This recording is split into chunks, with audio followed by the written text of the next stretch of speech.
Tota pulcra es Maria, tota pulcra es Maria, et macula originalis non est in te. Et macula originalis non est in te. Tu gloria Hierusalem, tu laetitia Israel, tu honorificentia populi nostri, tu advocata peccatorum. O Maria,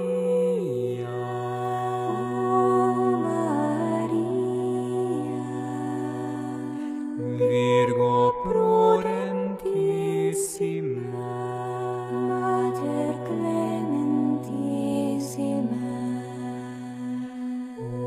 ora pro nobis, intercede pro nobis, ad Dominum Iesum Christum.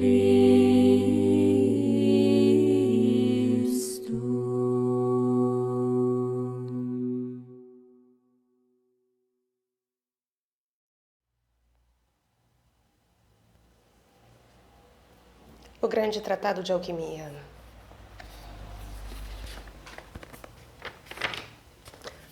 Ou a Natureza Desvendada. Aura Catena Humeri. Neste livro se demonstra como e de que as coisas nascem, conservam-se, destroem-se e reduzem-se de novo à essência primordial. Tradução Ivone C. Benedetti. Editora Martins Fontes. Canal Le Conde. Para os ouvintes, caso gostem do que aqui é lido, por favor, adquiram o livro. E caso gostem do meu trabalho, por favor, venham auxiliá-lo. Isso é possível via Pix, Apoia-se, Vaquinha, assim como é possível comprar livros que estão na lista da Amazon. Os links estão no descritivo. E também curtam, compartilhem, comentem. Inscrevam-se no canal. Gerem engajamento. Isso faz com que o YouTube dissemine esse conteúdo para mais pessoas. E também possibilita que meu trabalho seja ampliado. A todos, muito obrigada pela presença. Uma boa escuta.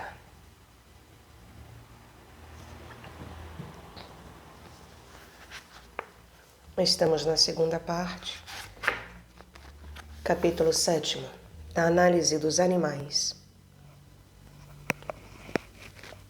Sem a putrefação, no reino animal ou no vegetal, só seria possível extrair pela separação ou pela destilação uma água fraca que retém apenas o odor do vegetal ou do animal do qual foi tirada. Todas as suas forças, ao contrário, se desenvolvem quando se procede previamente à putrefação. Pode-se então extrair-se o sal volátil urinoso do reino animal e o espírito ardente volátil do reino vegetal. Devemos, portanto, começar a análise de um sujeito qualquer, animal ou vegetal, pela putrefação. A seguir, faremos a destilação, a retificação, a conjunção, a coagulação, a copulação e a fixação. É por meio desses graus de preparação, marcados pela própria natureza, que exaltaremos o sujeito à perfeição da quinta essência.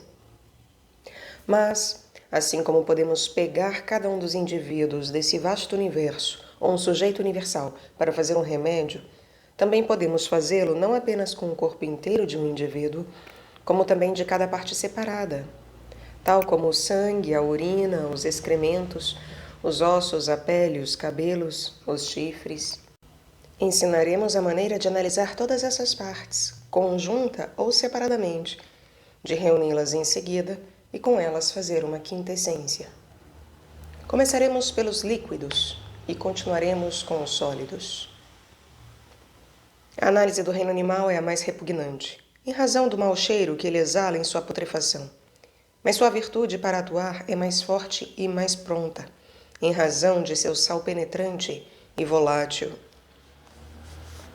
Aconselho, porém, o químico a não trabalhar com o sangue, sobretudo se ele ainda estiver quente e tiver sido retirado recentemente do animal, pois, desejando eu destilar na retorta as partes mais fixas, tanto do sangue humano quanto do sangue de animais, ocorreu-me ver no recipiente a figura monstruosa, ou o espírito representante do animal no qual eu trabalhava.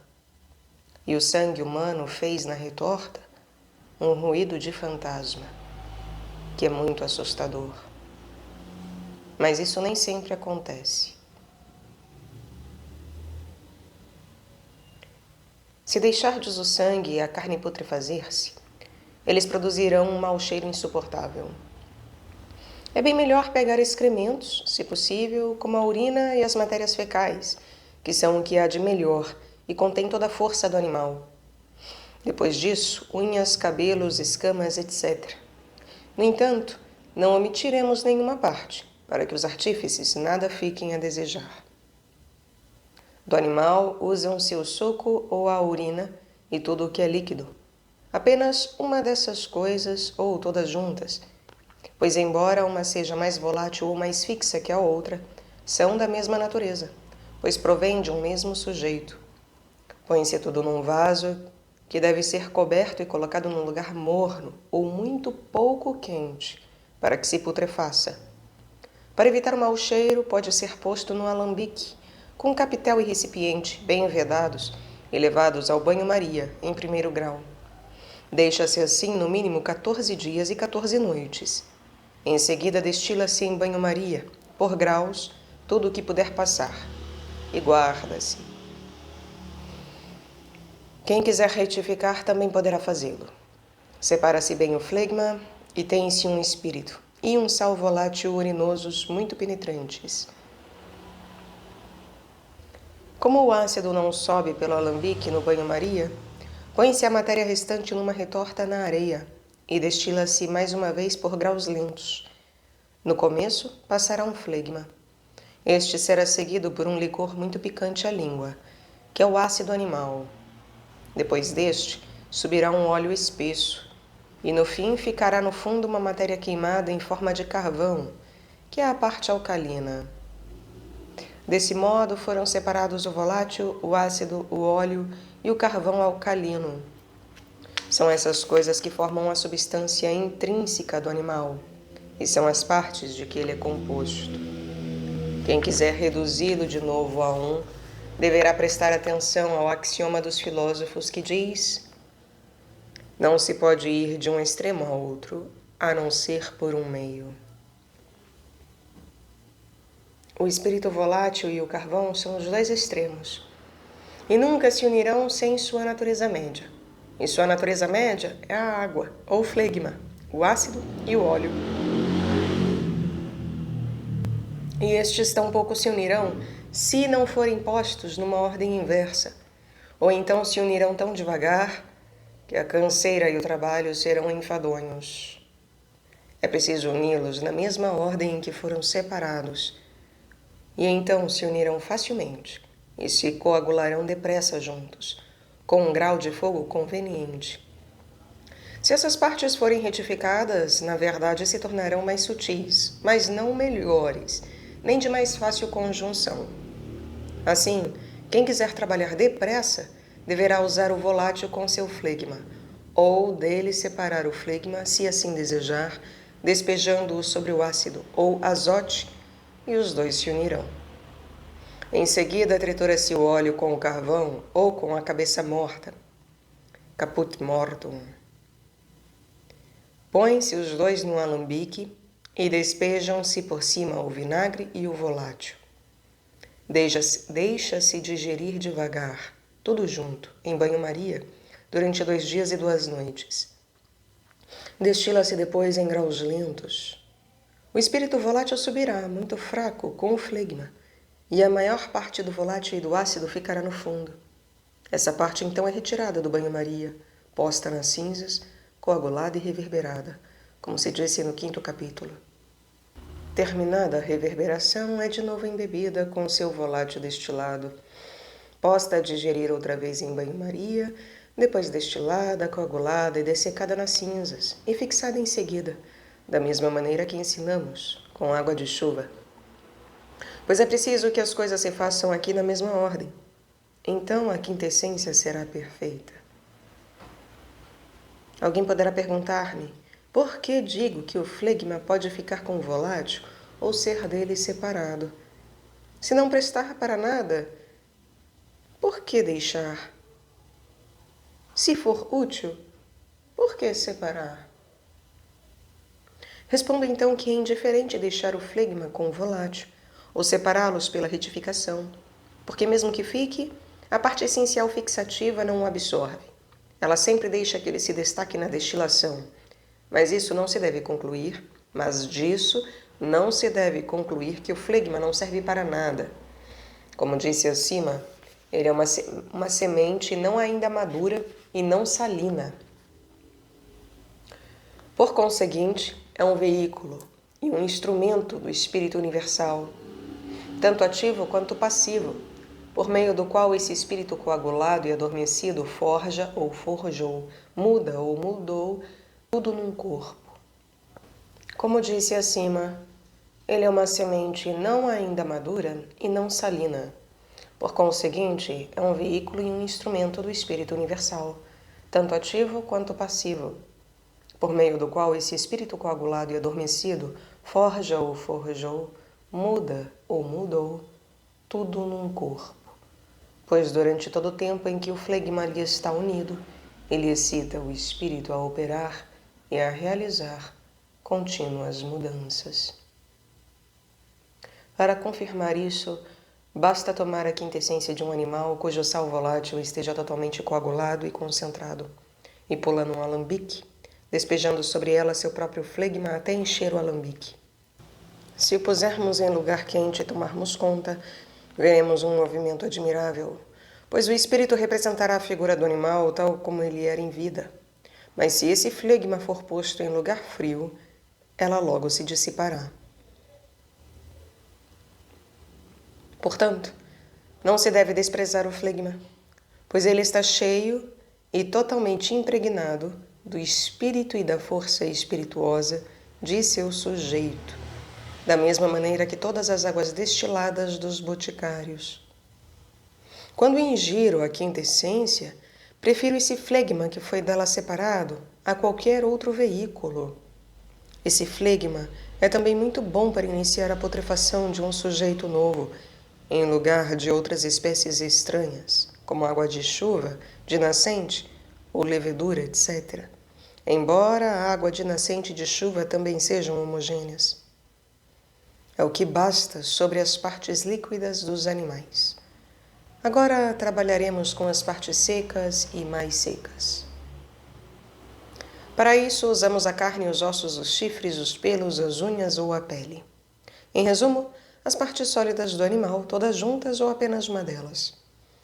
Elas devem ser cortadas nos pedaços menores possíveis e postas num alambique, despejando-se por cima sangue ou urina, ou sucos apodrecidos do mesmo animal, e na falta destas partes líquidas, água de chuva apodrecida, ou então urina do microcosmo, ou seja, do homem, que é o centro de todo o reino animal, no qual todas as virtudes dos outros animais estão reunidas, assim como no vinho estão reunidas todas as virtudes dos outros vegetais, e no ouro, e em seu gur vitriólico, todas as virtudes minerais. Despeja-se, conforme disse, uma dessas coisas sobre o sujeito cortado em partes miúdas. Leva-se ao banho-maria, ou de vapor, ou ao estrume de cavalo. Põe-se para putrefazer-se, separam-se em seguida todas as partes em banho-maria, depois nas cinzas, com alambique e retorta, retificando-se, caso se queira, cada parte separadamente, de acordo com o que ensinei acima. A seguir, junta-se, coagula-se, fixa-se e procede-se em tudo da maneira já dita. Como os pelos dos animais são de natureza quase toda gordurosa e coagulada, tal qual uma gordura oleaginosa, e como a maioria das coisas oleaginosas é balsâmica e só com muita dificuldade e lentidão entra em putrefação, ocorrendo o mesmo com os ossos e os chifres, o aprendiz poderia ter medo de empreender operações tão enfadonhas. Mas eu ensinarei mais 2 manipulações com as quais será possível chegar depressa ao objetivo.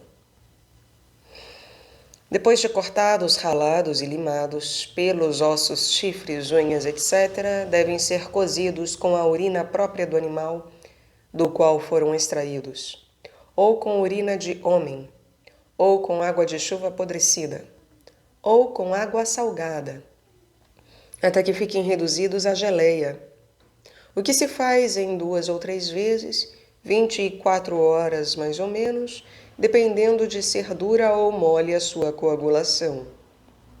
A essa geleia acrescenta-se quantidade suficiente de água de chuva ou de urina apodrecida, para que fique com a consistência de mel claro, fundido. Não demorará a putrefazer-se. Quando estiver com muito mau cheiro, será preciso fazer a separação e a conjunção, conforme ensinamos acima. Ou seja, será preciso destilar suas partes voláteis em alambique e as partes mais fixas na retorta, em areia e em cinzas, retificá-las e em seguida uni-las e fixá-las. A segunda manipulação não produz tanta substância quanto a putrefação, mas não deixa de ser satisfatória. Depois de cortados em pedacinhos, os chifres, os ossos, os cabelos e a pele devem ser postos numa retorta com seu recipiente, destilando-se lentamente, por graus, o que quiser passar. Depois de feita a separação de seus princípios, deve-se fazer a união na mesma ordem em que se fez a separação. Por esse meio, não se encontrará volátil, mas apenas um flegma grosseiro, um ácido e um óleo, e o carvão. Pois em partes tão duras e dessecadas, uma parte do volátil se evola e outra se transmuda em ácido ou em vinagre animal. Nisso consistem a separação e a conjunção da arte, sem separações de fezes, nas quais todas as partes, exceto a água supérflua ou o flegma, são concentradas e fixadas. Aqui devo advertir o leitor de que, se frequentemente repito uma mesma coisa, não se deve imaginar que isso seja supérfluo. Assim faço para que, com cada palavra em particular, ele tenha a oportunidade de penetrar mais na natureza. Muitos dirão que quero sempre seguir a natureza e que, apesar disso, indico várias vias violentas que lhes são contrárias. Mas acrescento sempre a via da natureza, que não destrói coisa alguma, ou só o faz raramente, a ponto de queimá-la e reduzi-la a carvão. Ora, o artífice precisa considerar o objetivo da natureza e da arte. A natureza não procura destruir um corpo vegetal ou animal até o último ponto, porque lhe basta resolvê-lo em suco mucilaginoso essencial, não tendo ainda o poder, como tem a arte, de fazer um corpo quintessenciado, de consistência glorificada e incorruptível em si, como todos os corpos de vidro, que são até mais duráveis que o ouro e a prata. Pois nunca se ouvirá dizer, ou só raramente, que o vidro e as pedras preciosas se corromperam, a menos que o artífice os destrua de propósito e os reduza à sua primeira matéria. Mas, pelas vias naturais, isso não acontecerá facilmente. Vê-se, ao contrário, nas minas, que o ouro e a prata foram despertados e destruídos pelos vapores arsenicais, a ponto de só deixarem após si uma flor estéril e uma pedra em forma de eletro. Ensinarei também aqui 2 vias, das quais uma é a da natureza e a outra é a da arte, com o que todos poderão esclarecer-se e escolher a que mais lhe agrade. A natureza opera como segue. Ela amolece os animais mortos e as plantas tenras por meio do orvalho e da chuva, ou com outras águas e umidades, e os faz apodrecer. Em seguida, destila as partes voláteis uma após a outra no ar por meio do calor do sol e do calor central. Mas não seria possível elevar com esse calor fraco o ácido, o óleo, etc. Os resíduos são chamados hoje nas boticas comuns de sal essencial ou vegetal. Eu os chamo de vitríolo animal ou vegetal, pois se cristaliza da mesma maneira e contém uma terra que pode precipitar-se. Esse sal ou vitríolo, na destilação, produz um espírito um pouco ácido, cujo agrume tem sabor mineral, ou seja, é uma acidez vitriólica, que é seguido por um óleo espesso. Em seguida vem o carvão. A natureza não separa essas três coisas no reino vegetal e animal e no reino mineral. Ela as fixa ainda mais e as concentra. Assim, elas se tornam sempre mais mordentes e corrosivas, como se pode ver com o espírito e o óleo de vitríolo.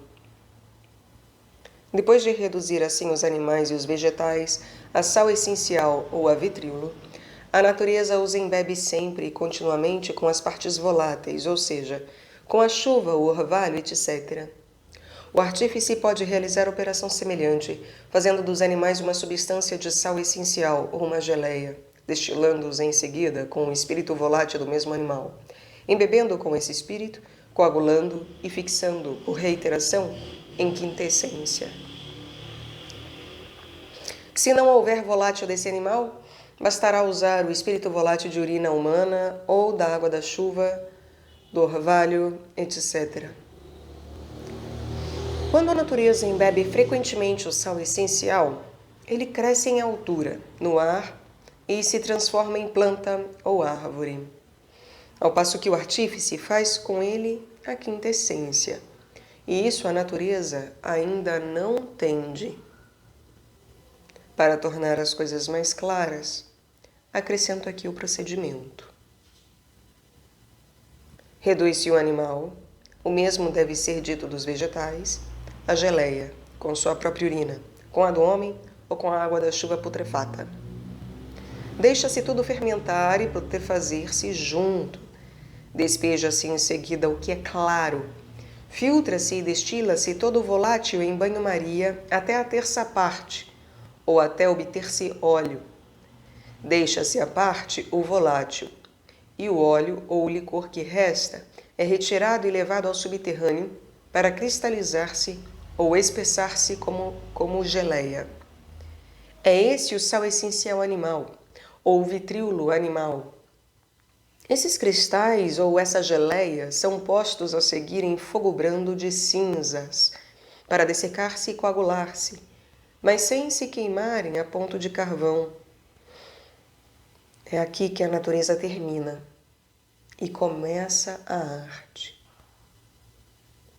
Deixa-se o conteúdo esfriar e despeja-se por cima o seu volátil até que ele sobrenade em 2, 3 ou no máximo 4 dedos. Põe-se de novo tudo a digerir em banho-maria. Destila-se e deixa-se subir o que quiser passar em banho-maria. Nada deve queimar-se, formando carvão ou cinzas. Não. E se nada quiser passar em banho-maria, põe-se tudo de novo nas cinzas. Coagula-se até a secura e depois põe-se a reverberar com certa intensidade. Retira-se do fogo. Tudo é reduzido a pó e embebido de novo com o seu volátil. Destila-se de novo em banho-maria, coagula-se no fogo de cinzas e repetem-se essas embebições, coagulações, reverberações e fixações até que tenha passado por todas as cores, como dissemos acima. E assim teremos a quintessência. Dessa maneira, o volátil se fixa, como deve ser. E no fim, só subirá um flegma insípido que terá deixado para trás todas as partes essenciais concentradas, que são apenas uma natureza animal fixa, pois resistem ao fogo. Essa é a via mais simples e mais conforme com a da natureza. A segunda via é a da máxima pureza, e não suporta fezes, do modo como os químicos as imaginam, mas é uma quintessência purificada. Vejamos.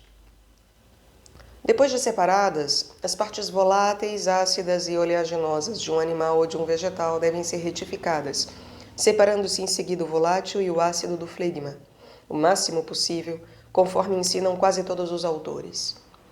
Em seguida, o óleo deve ser bem triturado com 2 partes de carvão e destilado também em retorta nas cinzas ou na areia. Ou, se a oleosidade não causar preocupação, pode-se triturar o óleo com seu carvão. Os 2 são então postos sobre um feixe de ramos, no forno de um padeiro ou de um confeiteiro, durante o tempo em que ele está sendo aquecido, para que as chamas que reverberam do alto sobre o carvão ou sobre o óleo os reduzam a cinzas ou sal. No entanto, é preciso ter o cuidado de pôr o feixe num lugar onde não possa cair madeira ou carvão dentro, mas onde a chama possa atuar e reverberar. Depois de reduzidos a cinzas, devem ser lixiviados com seu próprio flegma, filtrados e coagulados, e assim se obtém o sal álcali. Este deve ser posto de novo sobre um feixe de ramos e levado a sofrer reverberação e encandecer no mesmo forno. Em seguida, deverá ser resolvido em seu flegma ou em água de chuva. Destila-se, filtra-se, coagula-se. Repetem-se essas reverberações, ignições, soluções, filtrações e coagulações, até que o sal fique muito bonito, claro e branco. Dessa maneira, as 3 partes, ou seja, o volátil, o ácido e o álcali, estarão purificadas ao máximo. Depois disso, é preciso fazer a conjunção. A maioria dos artífices tem costume de fazer a reverberação sob a mufla, com fogo de carvão, mas recomendo a reverberação no fogo de chama, que penetra bem mais fortemente e depressa que o de carvão, porque a chama contém um volátil muito puro, muito claro e muito penetrante, ao passo que o carvão encerra em si um ácido muito forte e corrosivo. Cada um, porém, tem a liberdade de utilizar o que queira. Pessoalmente, considero melhor o fogo de chama, pelo que me ensinou a experiência. Conjunção. Põem-se 2 partes de álcali retificado no alambique, despejam-se por cima 4 partes de seu volátil, acrescentando-se em seguida 3 partes de seu ácido. Eles se unirão e se fixarão no mesmo instante e até fluirão juntos no fogo, como um óleo incombustível. Expostos ao ar, fixar-se-ão como gelo. Só faltará colocá-los com o capitel e o recipiente em banho-maria e retirar seu flegma até que se atinja a oleosidade. Põe-se esse flegma no frio e a quintessência se coagulará, formando cristais. Retira-se do frio, depois se extrai de novo o flegma, ou a umidade até obter óleo, ou põe-se tudo a evaporar até que se forme película. Põe-se a cristalizar de novo, e continua-se essa operação até que não se formem mais cristais.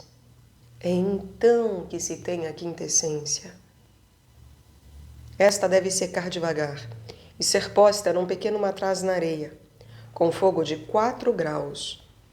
Fundir-se-á formando pedra, o que se poderá ver introduzindo uma vela pela extremidade do forno, pois ela ficará como um óleo, e quando o fogo for apagado, será pedra. A seguir, quebra-se o matraz e retira-se a quintessência, que deverá ser encerrada numa caixa de bucho, na qual poderá ser carregada seca por todos os lugares. Quando quiserdes usá-la, mandai buscar na primeira botica uma água apropriada, na qual poreis alguns grãos, ou usai-a em vinho. Ela se fundirá como açúcar ou gelo. Ingeri-a e considerai suas virtudes. Mesmo que se separe com extremo cuidado o flegma ou a água supérflua de todas as partes, em sua coagulação se encontrará mais flegma que quintessência. Nessa operação também se verá com que velocidade as partes homogêneas se unem, se coagulam, se abraçam e se mantêm tão fortemente unidas que seria mais fácil vararem o crisol ou o vidro pelo fundo do que separar-se uma da outra, tal a rapidez com que se fixam. E mesmo que por adição as fizéssemos passar como voláteis pela retorta, elas sempre participariam das qualidades uma da outra, e não saberíamos distingui-las. Ensinei ao artífice todas as espécies de práticas e métodos, para concentrar a substância inteira de cada coisa, com exceção apenas da água supérflua ou do flegma, e reduzi-la à forma seca, fixa e fusível. Essa forma pode ser carregada conosco por toda a terra. Um único grão atua com mais poder que muitas pintas de água comum destilada. Mas alguém poderá perguntar-me por que queimo o óleo, que é uma parte essencial.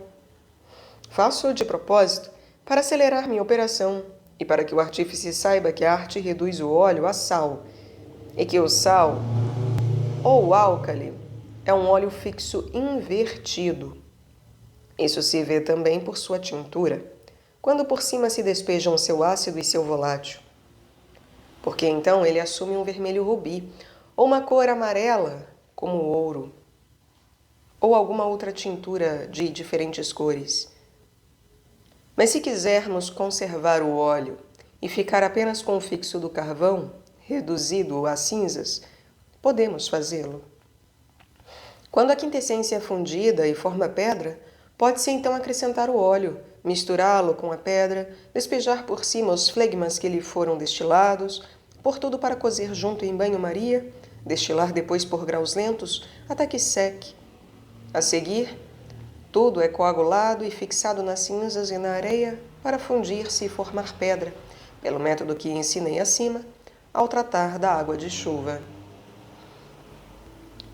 Alguém poderá ainda queixar-se e dizer, sim, esse método seria bom se fosse possível fazer tudo em grande quantidade, e seria melhor ainda se tanto os pobres quanto os ricos pudessem dele se beneficiar e se os boticários pudessem vendê-lo barato. É fácil. Que o boticário tome 3 cestos cheios de uma erva, como por exemplo ervas mistas, ou então o sangue, a urina ou a carne de um animal, e os ponha para putrefazer-se num grande alambique. Que a seguir pegue os ossos, os chifres, as unhas, o pelo, etc. do mesmo animal, e durante o tempo que as partes líquidas ou moles demoram para putrefazer-se, ponha a metade dessas partes secas, cortadas em pedacinhos, numa retorta, destilando seu ácido e seu óleo até obter carvão. Por esse meio, ele terá ácido, óleo e carvão em quantidade.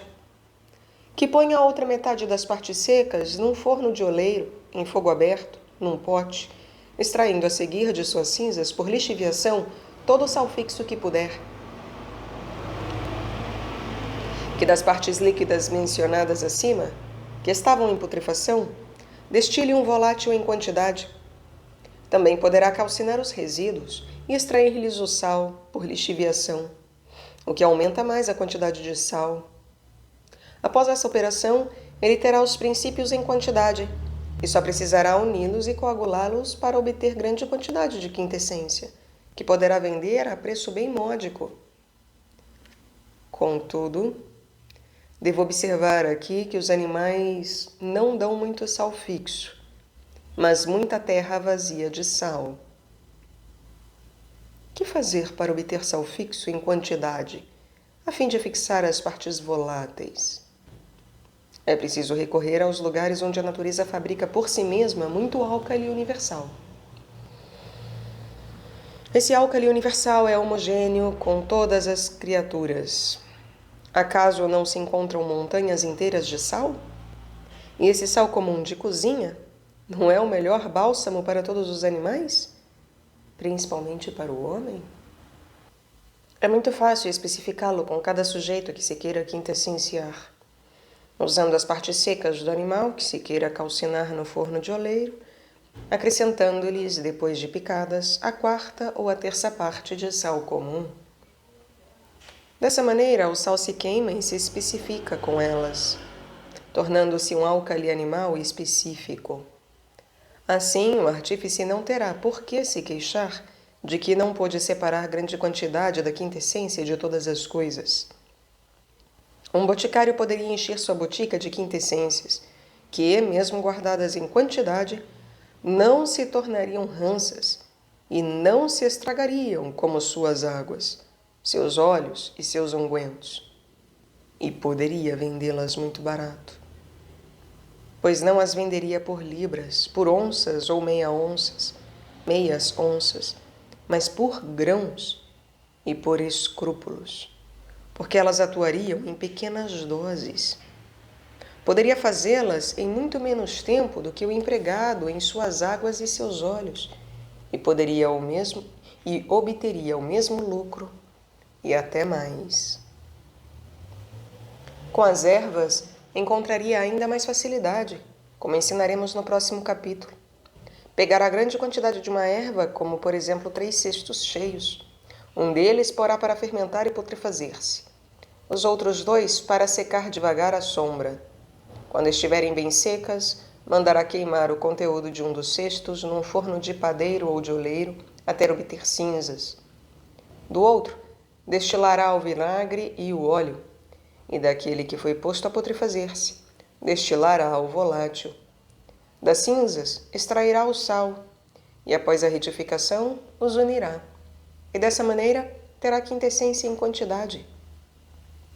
Pelo que dissemos, o artífice verá, por menos que preste atenção, que a natureza se deixa unir e separar por intermediários, em belíssima ordem. Ela mesma manifesta esses intermediários e põe o vinagre entre o volátil e o álcali. Esse vinagre pode ser encontrado em todos os sujeitos, e sem ele não se poderia fazer conjunção duradoura alguma, pois ele não é fixo nem volátil, mas um meio, um verdadeiro hermafrodita, e um jano que olha para frente e para trás. Se juntado ao volátil, é-lhe agradável, assim como ao álcali. Com o volátil, torna-se volátil, e com o fixo, torna-se fixo. Nenhum autor explicou esse ponto. É um grande segredo, e espero que mais de um leitor me agradeça tê-lo divulgado. Depois de terminar a análise dos animais, voltar-nos-emos, de acordo com a ordem, para o reino hermafrodita dos vegetais, cuja cabeça toca o reino animal e cuja raiz toca o reino mineral, para manifestar suas partes mais interiores. Comecemos.